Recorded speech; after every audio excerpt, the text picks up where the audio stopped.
Alguma vez a gente já parou para pensar em como uma coisa que começa perfeita pode, aos poucos, se desintegrar por completo? Pois é, hoje vamos mergulhar num dos mais antigos estudos de caso sobre deterioração moral, a jornada de um mundo que era muito bom até chegar ao dilúvio. E para isso, vamos usar o Gênesis como nosso guia. A grande questão que vai guiar nossa conversa é exatamente esta. Como é que se sai de uma criação classificada como muito boa para uma corrupção moral tão, mas tão profunda, a ponto de precisar de um reinício completo?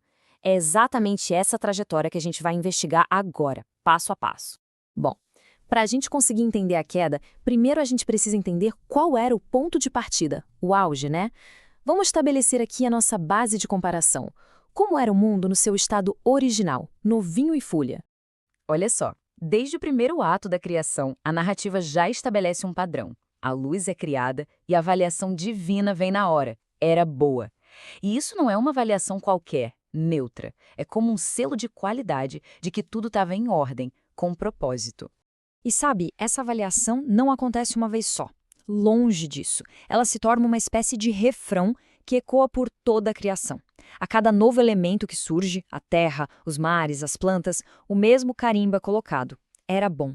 É uma construção que vai se repetindo para reforçar essa ideia de um sistema harmônico, bem feito. E aí chegamos ao clímax. Com a criação da humanidade, a avaliação sobe de nível. Não é mais só bom, agora é muito bom. Esse é o nosso ponto de partida. Um mundo não apenas funcional, mas perfeito.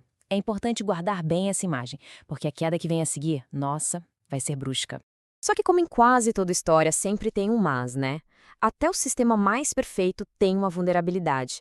E é aqui que a gente conhece a variável que inicia todo o processo de corrupção, a primeira desobediência.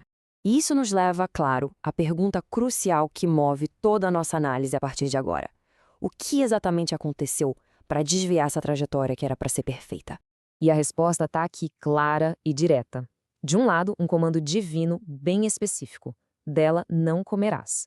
Do outro, a ação humana que desafia diretamente essa ordem. Ela tomou do seu fruto e comeu. É o exato momento do choque entre a vontade humana e a ordem estabelecida. E é aqui que o sistema começa a ruir.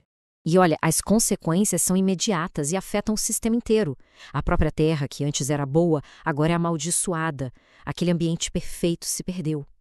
A harmonia original foi quebrada, e isso mudou, para sempre, a existência humana. A partir daqui, o declínio ganha uma velocidade assustadora. A desobediência, que antes era uma transgressão contra uma ordem divina, agora se transforma em violência, uma transgressão contra outra vida humana. Essa linha do tempo mostra bem o quão rápido tudo desandou. O que começa com um ato de desobediência no jardim, em apenas uma geração, se transforma no primeiro assassinato da história. A transgressão contra Deus evolui para a violência contra o próximo. E isso estabelece uma trajetória que vai culminar no mundo dominado pela violência. Essa frase, nossa, ela é um verdadeiro divisor de águas na narrativa.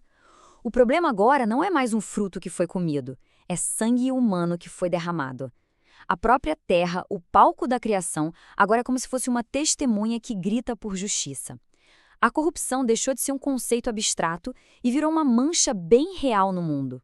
E o pior é que aquele ato de violência não ficou isolado, ele se espalhou, sabe, como uma infecção mesmo, até se tornar a principal característica do mundo daquela época. O que nos leva a este diagnóstico é quase um laudo pericial do estado do mundo em Gênesis 6. E a análise é totalizante. A maldade não é algo pontual, ela se multiplicara.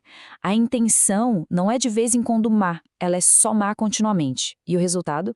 Um sistema onde a Terra não tem apenas alguns focos de violência, ela está cheia de violência. A corrupção virou o ar que se respirava. E a fonte para esse diagnóstico tão sombrio está aqui, direto do texto. Reparem bem na linguagem absoluta, sem meio termo. A maldade se multiplicará. A imaginação era só má continuamente. Não tem espaço para talvez. A narrativa descreve uma falha sistêmica geral, um ponto que parece não ter mais conserto. Bom, e com um cenário desses, a gente chega ao ato final do nosso estudo de caso. A resposta a essa corrupção que tomou conta de tudo. E a resposta divina para essa situação toda não é de uma raiva fria, distante. Pelo contrário, é de um pesar profundo. A linguagem usada fala de arrependimento, de dor no coração. Imagina, é a reação de um criador que olha para sua obra, aquela que era muito boa, e simplesmente não a reconhece mais. E dessa dor toda vem o veredito. A decisão não é de tentar consertar um pedaço aqui ou outro ali, mas de reiniciar tudo. A destruição é apresentada como a consequência final e inevitável daquela trajetória que começou com uma única escolha, lá atrás, perto de uma árvore.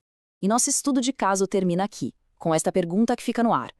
Diante de uma corrupção tão profunda e generalizada, será que a destruição era a única resposta possível? Era o único jeito de restaurar o potencial de um mundo que um dia começou muito bom? É a questão que a narrativa deixa pra gente e que nos convida a refletir.